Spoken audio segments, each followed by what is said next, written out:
ஈரோடு மாவட்டம் சித்தோட்டில் உள்ள தனியார் கல்லூரியின் வரலாற்று பிரிவு மாணவிகளுக்கு பாலியல் தொல்லை கொடுப்பதாக பேராசிரியர் மற்றும் பேராசிரியை மீது புகார் தெரிவித்து மகளிர் போலீசாருக்கு மர்ம கடிதம் எழுதப்பட்ட நிலையில் சம்பந்தப்பட்ட பேராசிரியர்களுக்கு ஆதரவாக மாணவ மாணவிகள் கல்லூரிக்குள் உள்ளிருப்பு போராட்டத்தில் ஈடுபட்டனர்.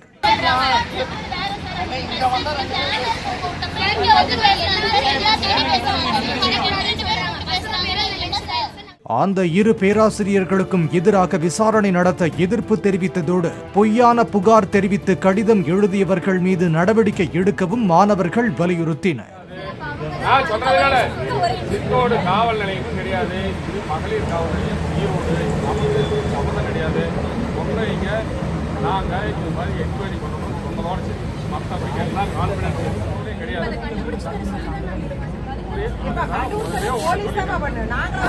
அங்க போக சொன்னா நீங்க சஸ்பெண்ட் பண்ணி சொல்றீங்க.